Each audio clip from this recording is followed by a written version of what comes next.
I think when everybody sits back and thinks about Niagara and the beauty and the wonder of it, a big thing is the agricultural farmland producing peaches and plums and pears and apricots and nectarines.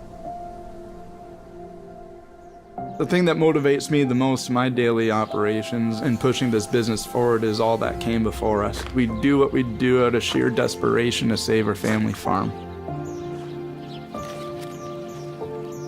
My mom's family, the Lowrys, were Empire Loyalists that moved from Vanessa, Ontario to St. David's, Ontario in 1867, the year Canadian Confederation. My great-great-grandfather, David Jackson Lowry, actually is credited with the planting of the first commercial vineyard, peach orchard, and pear orchard in Niagara back in 1869. So as the First War was kicking off, my great-grandfather and my grandmother at the time had just lost basically all their assets, and my grandfather was asked to stay on the farm while my uncle went off to fight the war, and my grandfather, true to his word, stayed on the farm for the rest of his life. I grew up on the farm with my brothers and my cousins and my aunts and my uncles and my grandparents, packing fruit every year in the packing shed at the front of the property and spending every Christmas, Easter, Thanksgiving in their farmhouse. In 1999, sewers were installed into the village of St. David's, so we started seeing a lot of the century farms around us being turned into subdivisions, and the town actually had our farm slated for a 128-home subdivision. So we decided to build the winery and the restaurant and turn Ravine really into a destination winery that's far bigger than hopefully what a developer could ever offer. We're a farm with a restaurant, we're a farm with a winery, we're a farm with a cidery, we're a farm with a vegetable garden, we're a farm with 20 beehives on it, we're a farm with an orchard being replanted on it. We're a farm that really can educate and let people see what the beauty of an actual working farm has to offer in the community. Family's the most important thing in my life. We're brought up around family, and we're the people that we are because of our family. My grandfather was a gentleman's gentleman, and I could only hope to tie his shoes, let alone fill them. I learned a lot from him and my grandmother, and I think it is just out of honor and respect to the past generations that we're trying to keep the farm in the family and pass it on for another 5 generations to come.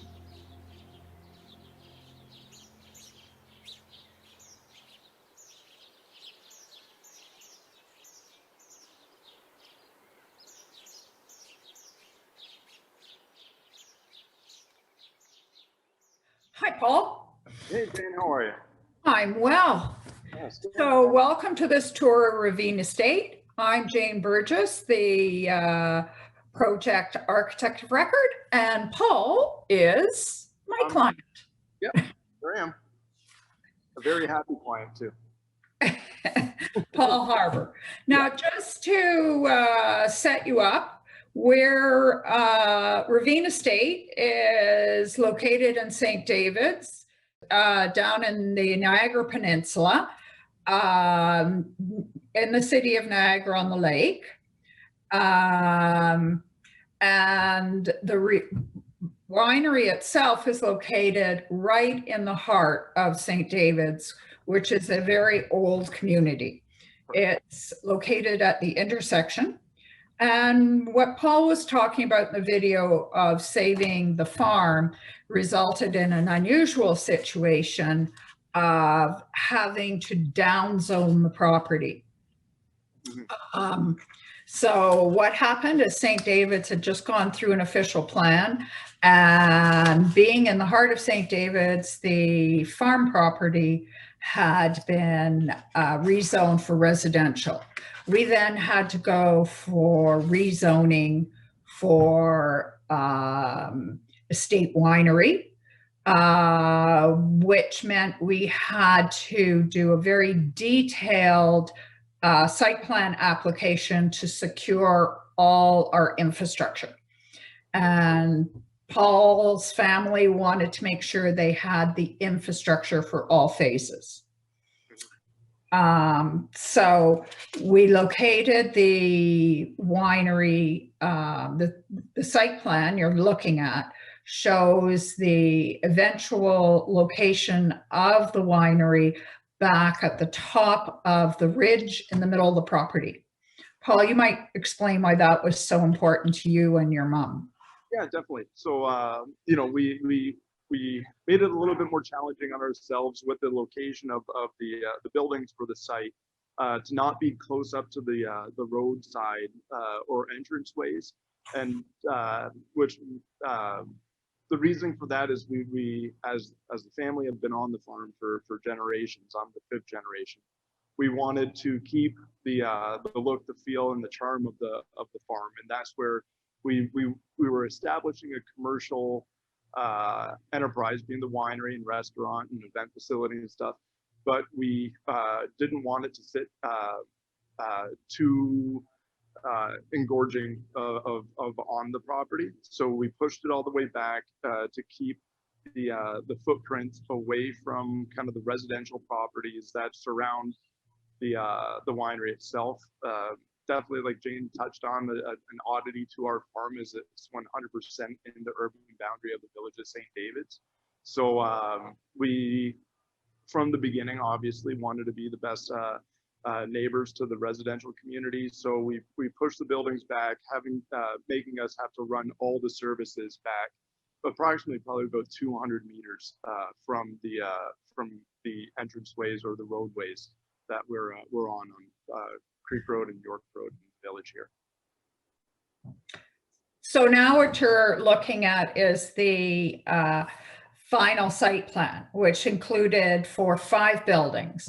The production building, the Woodruff house, the packing shed, the restaurant, which would morph into the event center, and a building that hasn't yet been built, the carriage building.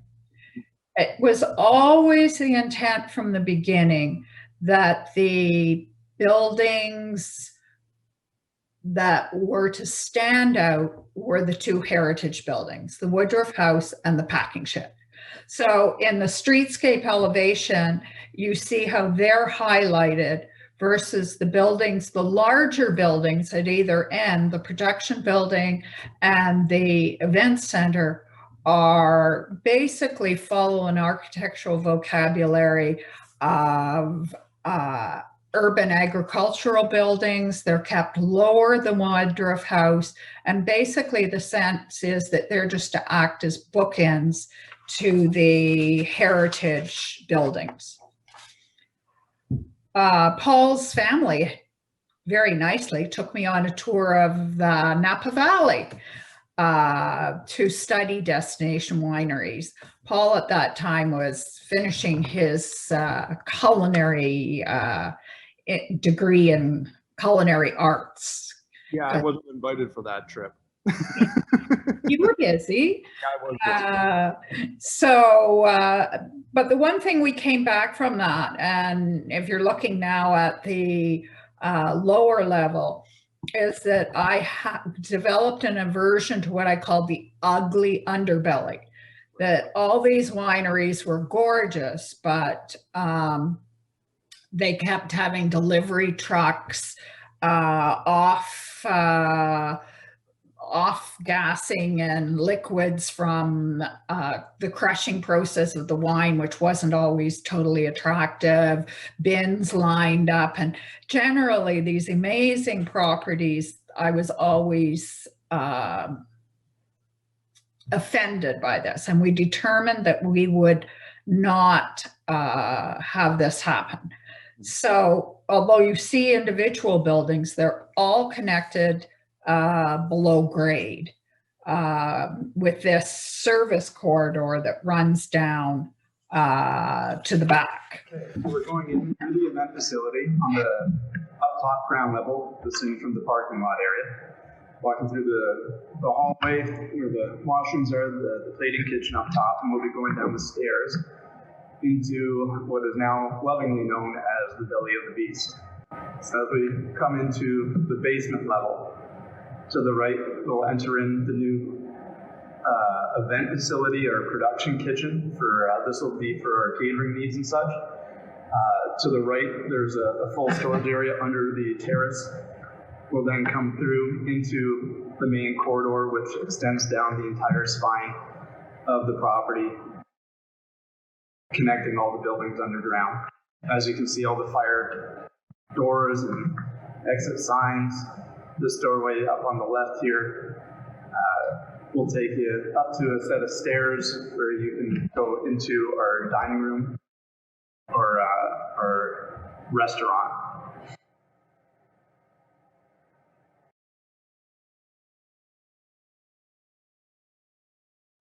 Down the corridor. So there's two kitchens here. The one that is on the right side of the hallway, we added about 3 years into the project. It was not a part of the initial planning, but we quickly outgrew this kitchen here. And yes, during this time we were growing seedlings and using it for storage. These are outdoor wood ovens that we'll be baking pizzas off of this summer.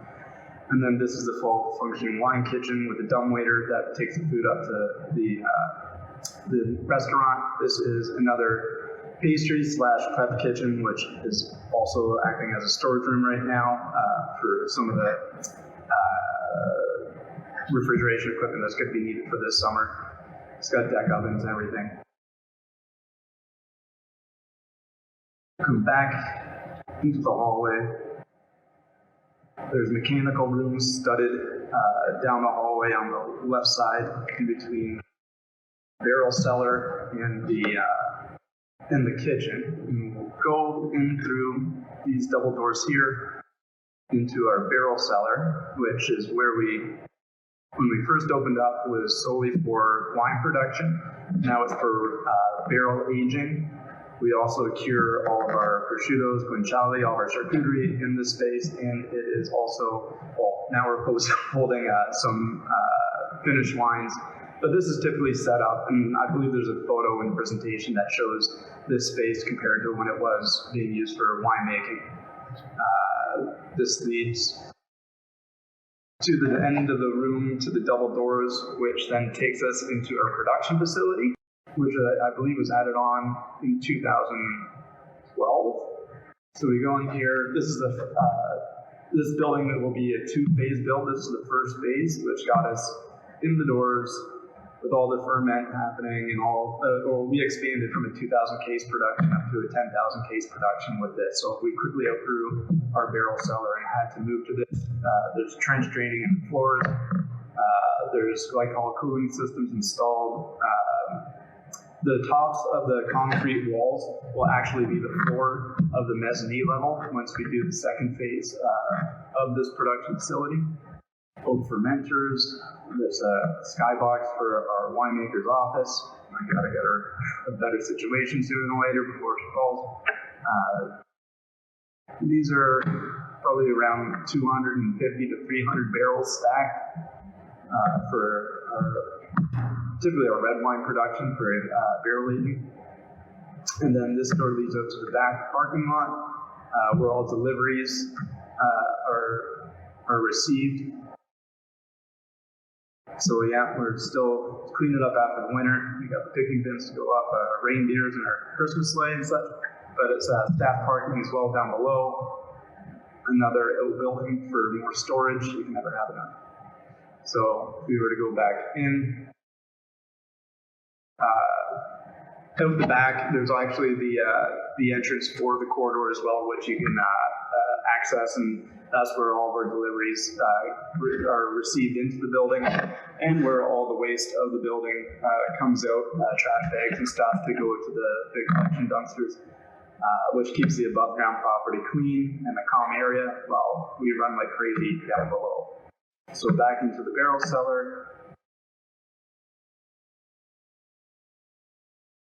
Hopefully we'll be doing functions soon in here. It's a great place to throw a party or host a small corporate group.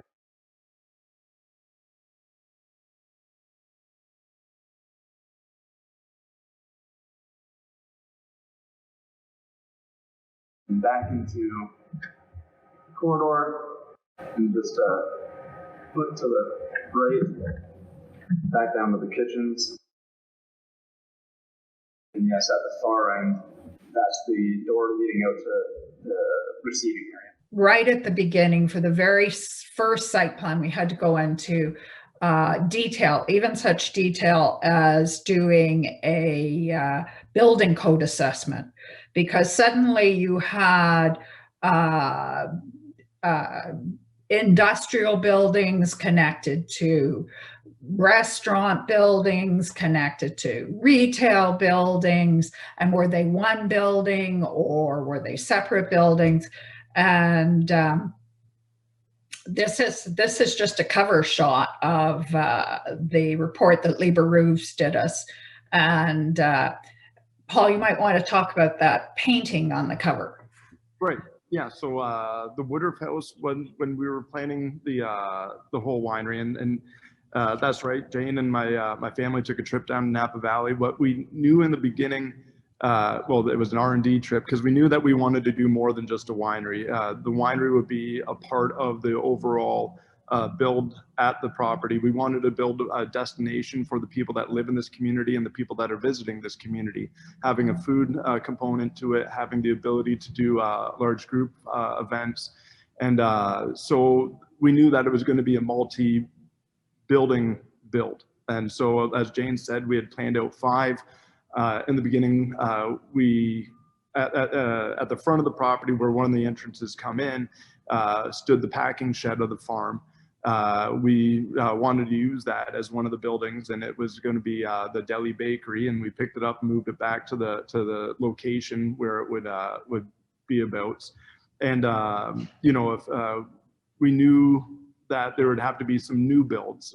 We're firm believers that it's tough to make something new look old. So if modern buildings were going to be built, they were going to be modern buildings.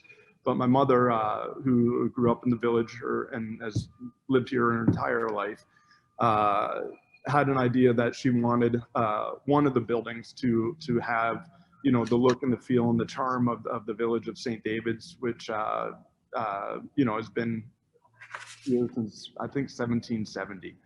Peter Secord was like the first settler in the area.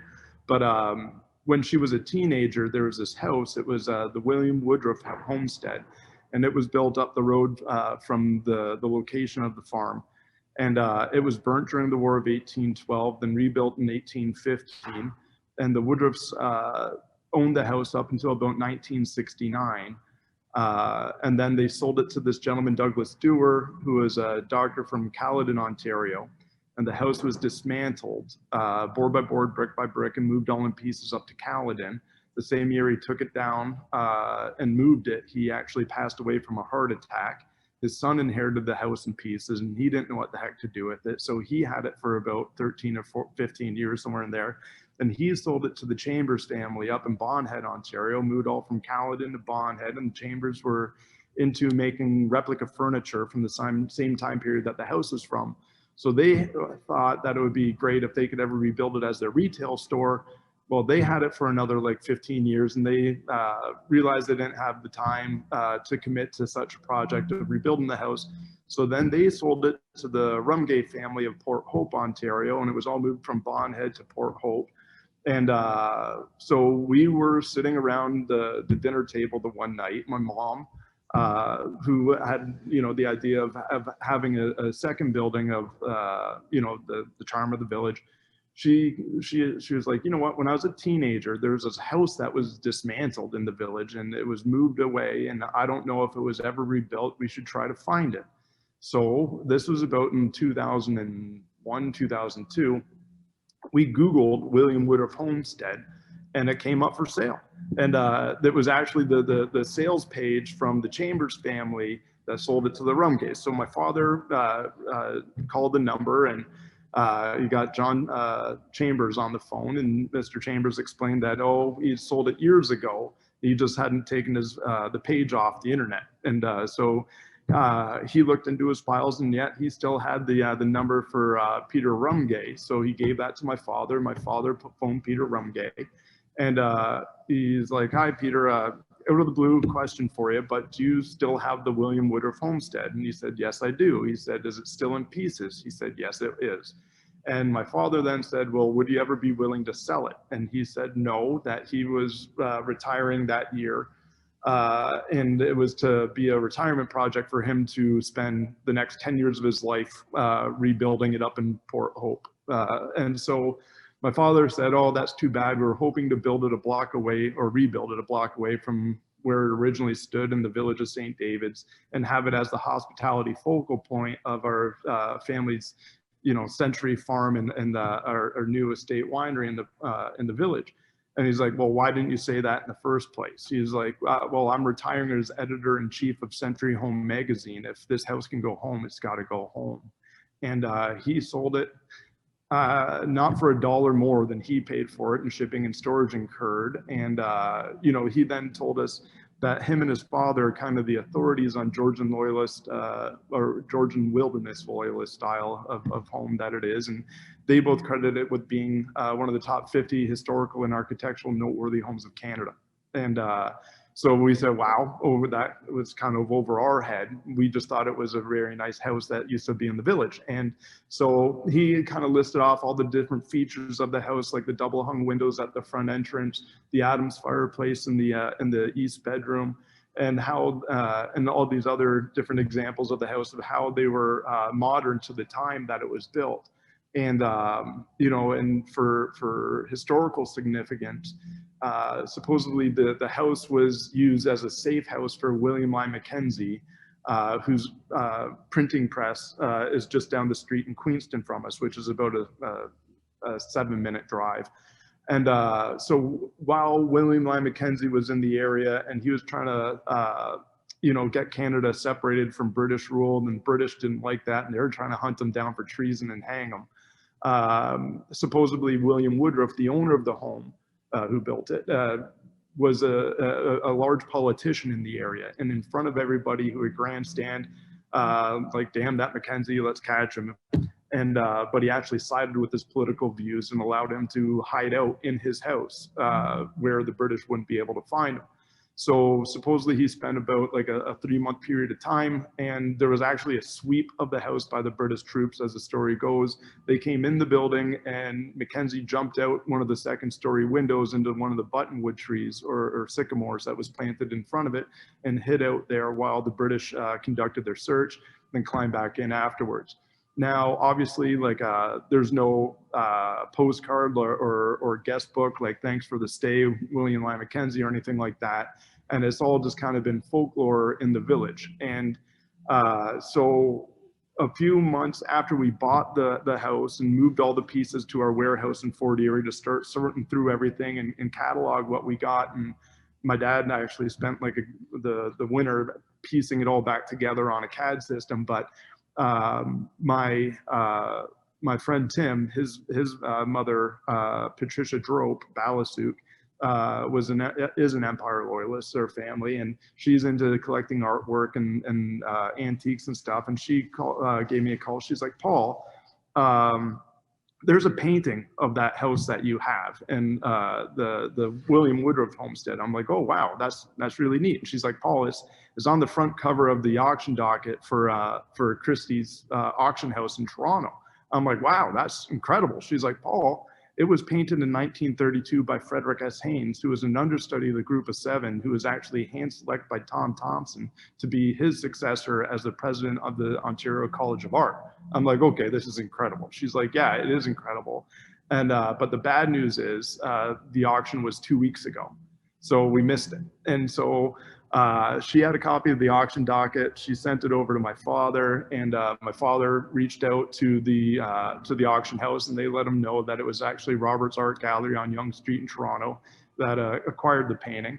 And so he called the auction house, called the art gallery, and explained that we had the house and that we were building it, well, rebuilding. And well, they said, well, if you have the house, you have to have the painting. So they sold it to us for the price that they had just acquired it at auction. And you know, they didn't charge us $1 more than that. And so when it arrived at the house, it was in its original frame, and the inscription on the back of the artwork said, "House in St. David's, where William Lyon Mackenzie lodged, price $100, Frederick S. Haynes, 1932. So that's the closest validation that we have on the story, but that is the background of the house in a nutshell and the painting. You can tell I have a very enthusiastic client. So let's quickly Yes, look at. you wanted the story, I gave you the story. So this is the image now of the two heritage buildings today, the Woodruff house on the right and the packing shed in the center. This is a photograph of what the house looked like in 1969 before it was moved. You can also visit the house in Marion McCrae's ancestral roof, because as Paul said, it is a very important house. This image is of the house being taken apart in situ from by the first owner who bought it. And that chimney you see standing there, when they took it apart, they saved everything, including all the bricks of that chimney. So then here are some images of the gable end when it's being loaded by Paul's parents to bring back to St. David's. There's an image of all the windows. So we had all the windows, all the doors, 7 mantle. Basically, we had a whole bunch of pieces that we had to put together. And just quickly, here are the images of the finished elevations. And this interior shows in doing this, as Paul said, Blair made a detailed inventory, and then we had to precisely put all the doors, figure out where they were, put them back in the house, put all the details for the exact dimensions for the mantles. That arch, that huge, beautiful archway was all trimmed out in wood, and we had all the wood for it and the stairs. And this drawing just shows you the details we had to go through for those 7 fireplaces. And now we'll move on to the packing shed. Oh, yeah. So this is an image of the packing shed as it was. It had to be moved because it was at the driveway. And I just want to say that this packing shed was in Inselbrick. And the Harbors were a great client, but I could never get them to agree to saving the Inselbrick on this building. Inselbrick is a Canadian invention, and this had all the Inselbrick trim. But anyway, it turned out it didn't matter because we had to move it, and it sat all year, all winter, at the back of the property where it was going to go. They finally came spring, put the foundation in. This is a picture of it burning to the ground. A local arsonist came and burned it. So we had the exact opposite situation as an architect that we had with the Woodruff house. With the Woodruff house, we had a bunch of pieces and we had to put them back together with almost no drawings or plans. With the packing shed, we had extremely detailed drawings that we had taken of the existing building, but no pieces. So what's on your screen now is an image of the packing shed when it was first moved, and the intent was it was to be a little deli, and then the restaurant would be built beside it. Then the facility continued on from 2008, when the packing shed and Woodruff house were finished, to 2013. But the pressure was on to create more revenue. And the wine was being produced in what was the barrel cellar that was below grade in the Woodruff house.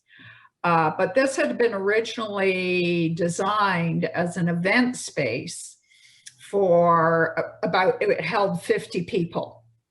So there was a huge pressure on to get the production building built and get the barrel cellar used for its proper use. And there's a picture of the barrel cellar as the production facility. And then this is what it's like today. The production building itself, they used for the plans, they used the building we had designed in the original site plan agreement. And the drawing you see on your screen now is for a Robertson pre-engineered building that the contractor, Scott Construction, for the phase 1 and 2 had built on the site. So fast forward yet again, and the need for getting the winery on a financial footing, because remember at the beginning, this was always to be a destination winery. So it became evident that given the constraints of the site plan agreement, where because of sound, basically they were only allowed to have 24 events outside a year. And they could have, the winery could have had many more events. So Paul, you were in a position where you had to create this facility. Yes, one thing that we did not like, and you know, to go back to when we first were building and planning, especially the financial planning of this winery, we never thought it would be as busy as it is. I think, like, you know, on a good day, we were hoping to see maybe 50 or 70 people come to our property, and we're now well into the thousands of people that visit the farm. So one of the things that we completely underestimated was the wedding business, that we didn't think of the farm being a place that a lot of people would want to get married at. And the first year that we were open in 2008, the calls started coming in, and you know, we quickly realized, or whatever, like as far as like comparing event revenues to a la carte restaurant revenues, they're far better in margin, because you know who's coming, when they're coming, what they're eating, and so forth. So with that, we knew that we had to build something that would allow us to do as many of the calls that were coming in, and that was a physical building. We had on site planned for a restaurant, but our deli bakery morphed into a restaurant, so we did not need another restaurant. So we decided to take the event facility, take the restaurant, turn it into an event facility. And so yeah, it's definitely been a great addition. We got the keys for the facility after it was completed in October 2019. We used it a couple times, and then COVID hit. So, but thank God we actually built it. Like I said, like when we thought that maybe only 50 or 70 people coming to the farm would be what we would see on a daily average, the Woodruff house seemed like a great idea for the tasting bar and stuff like that. But what COVID quickly showed us was the Woodruff house is an old home with a lot of small rooms in it that doesn't really allow for social distancing. Our new 4,000 square foot facility, being the event space, became our new retail tasting space, which allowed for guests to have extremely socially distanced tastings on the terrace and in the facility itself as we got through COVID year one. So it's been, we were very fortunate that we were able to build. I don't know what we would have done if last year was our building year. Thank God that was 2018 and 19. And we were now sitting, well, I'm actually sitting in the building for the Zoom call. So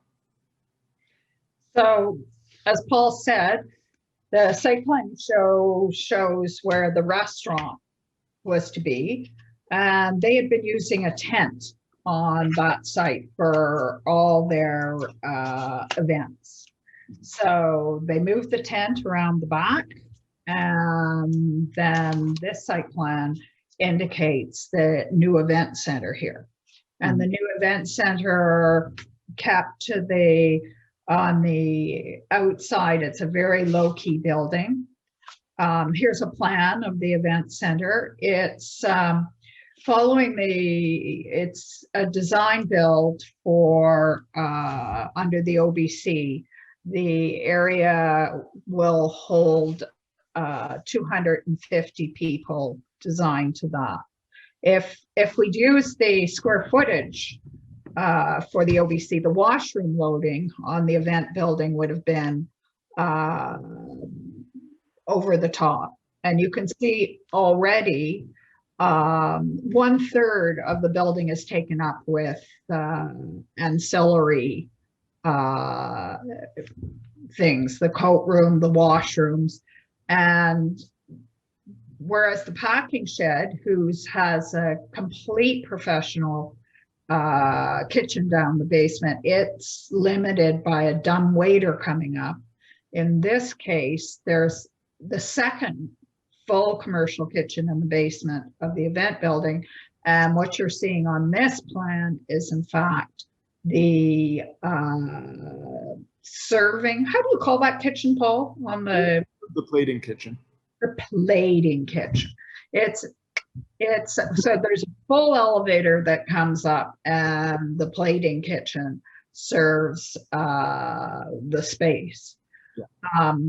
The next drawing I'm showing you isn't normally, I think, what you'd see, but this is the reflected ceiling plan, because the mechanical requirements of this building are really very strenuous. By the time you've got that commercial kitchen in the basement and the mechanical requirements of that, and then you have the exposed ceiling system with the mechanical requirements and electrical requirements of all being architecturally juggled within that exposed space. The heating, the cooling, it was really, and this is under the new supplementary guidelines, SB 10. So as you can see in the shot, we had to put, I can't remember how many inches of insulation on the outside of this building. And for us, this was our first experience with the new supplementary insulation guidelines. And I think for the contractors too, and the building inspectors, we were really learning as we went down. We were a proper guinea pig for everybody. all parties included. My client kept asking me if we really had to put that much insulation on it. Yeah. So here's just a photo of the space Paul sitting in, all set up for dining. And then, I mean, all these buildings are the two new buildings, the production building and the event building, are very low key from the street, but it's got a very different image on the other side. When you flip to the far side and you've got this open terrace looking over all the vineyards, I mean, then you've really got this modern, quite exciting space that Paul says works for him. Yep, sure does. It's my new office. It's great. And the last slide is, of course, what Paul just referred to, COVID. This is the Globe and Mail's article on how COVID really, Paul just opened in time to be closed. Yeah, it was great. We closed on the Sunday when I think before it became mandatory, but just 2 days prior to us shutting down our entire facility, we hosted an award dinner for the local Chamber of Commerce. So we had like the top 200 people in business in Niagara-on-the-Lake, and we were hugging each other and, you know, congratulating each other, and we had a buffet dinner and everything. And then 2 days later, COVID hit. And but yeah, it just shows how quickly everything can just change. And because of the layout of this property, because of the different uses of the buildings, because of the forward thinking in the beginning of of the connective tunnel down below, we have been able to, well, a lot of people say pivot, but I say roll with the punches. With COVID, our event space became our dining room for a la carte restaurant starting in November. As we, through the summer, we had a tent out the back that was serviced by the underground kitchens that came out of a corridor that we put in after the fact, that comes, a stairwell that comes up into the event space. We've been very fortunate, and we count our blessings for how we've been able to navigate the last year.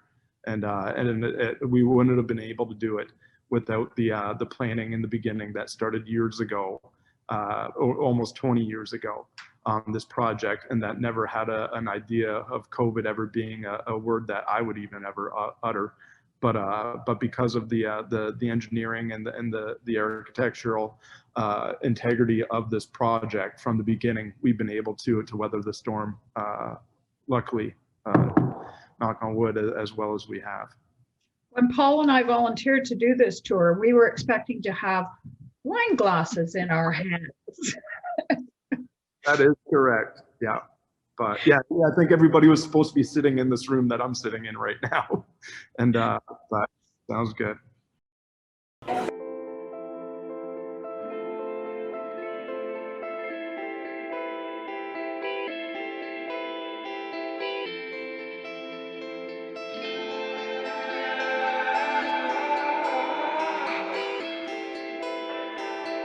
This board a plane without no destination.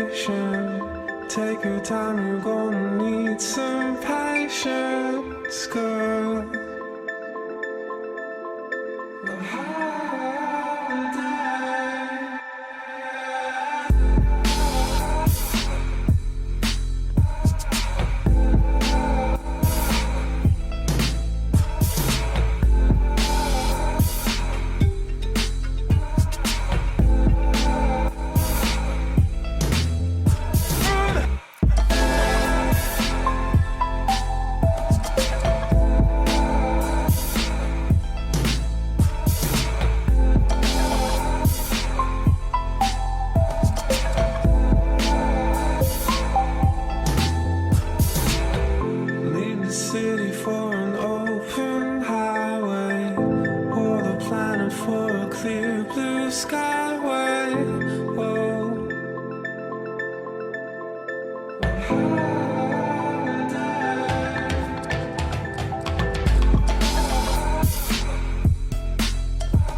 Hi, everybody. Hey, Jane. Hi, I'm Paul Harbour, owner-operator of Ravine Vineyard. And I'm Jane Burgess from Stevens Burgess Architects, and I hope you enjoyed our tour. Now, if any of you have any questions? So from the audience, our first question comes from William, and he stated, this is a very interesting project. Did you change the wall construction when you reconstructed the Woodruff house, added a vapor barrier, or increased the insulation? Yes, we did all of those things. We had the Woodruff house, we had pieces. And it was actually a post construction. So it wasn't built with studs, it was built with wood posts. So, and then just spanned planking between them. So we added between the posts. So the posts were still preserved, the same posts, they were inside. And we added between them insulation, put on vapor barrier, and didn't bring it quite to today's code, but took it a long way forward. Great. And our next question is regarding the underground tunnels. And this person was wondering, have there been any leaks in the underground tunnels? When No. I designed this build, no. Luckily. Yeah, as an architect, I was terrified that what I was designing was just going to be problematic from the get-go. But the entire structure is built with precast post-tension planks as the floor between the lower level and the main level. And that I give the precast planking system that we use the kudos for. There's never been any leaks on that. We've just put the the water seal membrane and put the insulation on top and touch more wood. There's never been a problem. Great. And our next question is, were there any special design consultants required when it comes to designing a winery?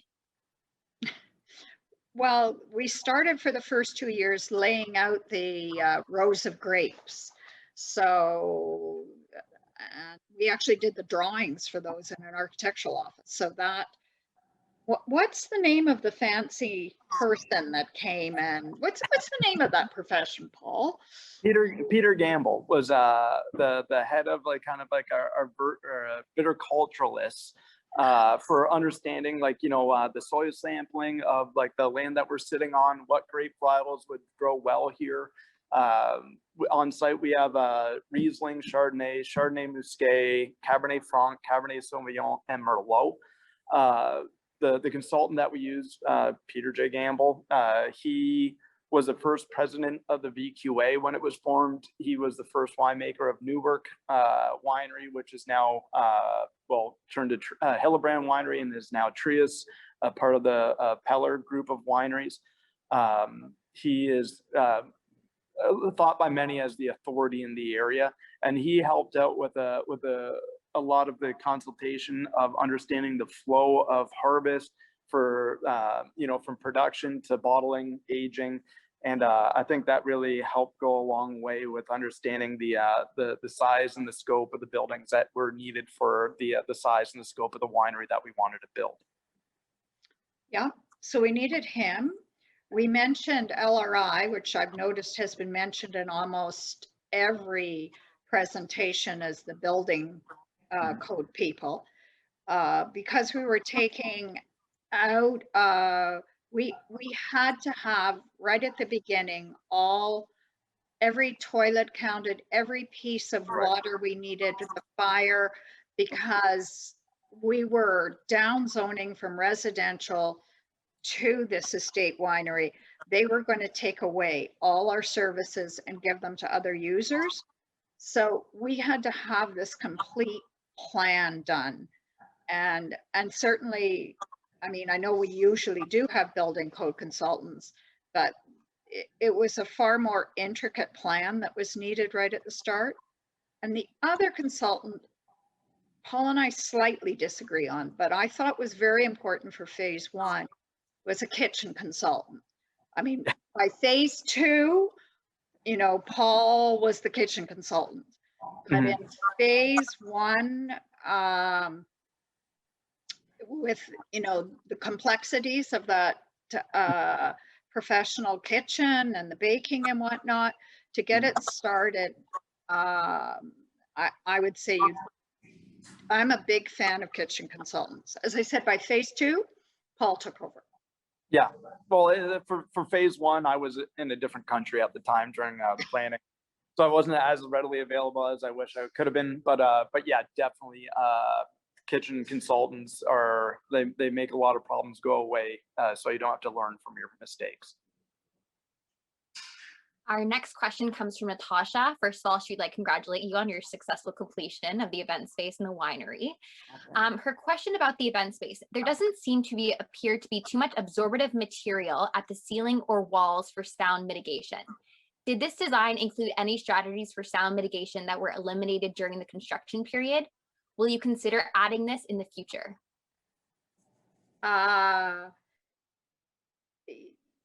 I'll let Paul talk about the future, but we had recommended special drywall and panels, but basically on a budget basis, what happened was we put carpet in to absorb, which has been fabulous.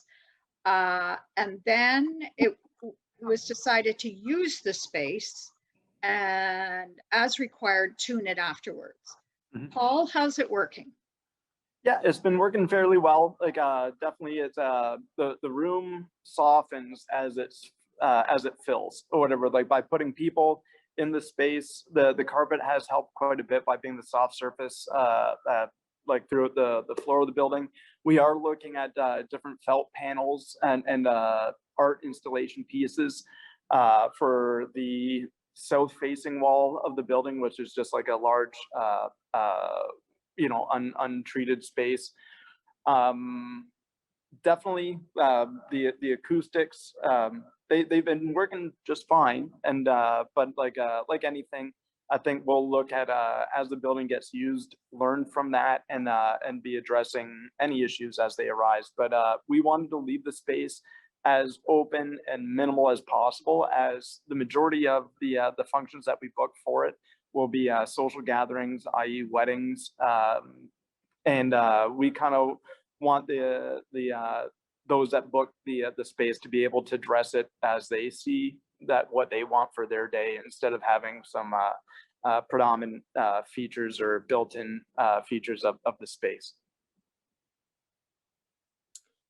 Our next question comes from Electra, and she would like to know, for the building that was reconstructed, did you apply for architectural heritage designation? No. None of the buildings did we apply for heritage designation. Okay, our next question comes from Kevin. He says the underground corridor is brilliant solution, and he's wondering, would you make it wider if you were to redesign it today? If I could speak to that, I'd say you know, more space is always nicer. Definitely for us, deliveries come in a majority of the time on pallets. So being able to get like a pump cart or a pallet pull cart, we can do just fine. It gets a little tight where the fire doors are installed at different points of the corridor. But you know, to say that like if there could have been, or the ability to drive like an electric tow motor or something like that, and help take away some of the heavy lifting, for sure. But I don't think it is necessarily really needed. It's definitely a want, not a need to the project, for sure. And if I could add to that, I would not give Paul any more space in that corridor, because if you do, he will store stuff in it, and that is a fire exit. I agree. So I think when designing those things, our clients are human, and you've got to sort of put limitations on them in some places. So I would not make that too much wider, or he would have it full of stuff. Yeah, you can never have too much storage. So, but yeah. Our next question comes from CK. And firstly, he said, thank you for an amazing storyline and your respect for heritage and value. CK would like to know, what's one thing, if anything, would you have done differently regarding the design or the planning process that you may want to share?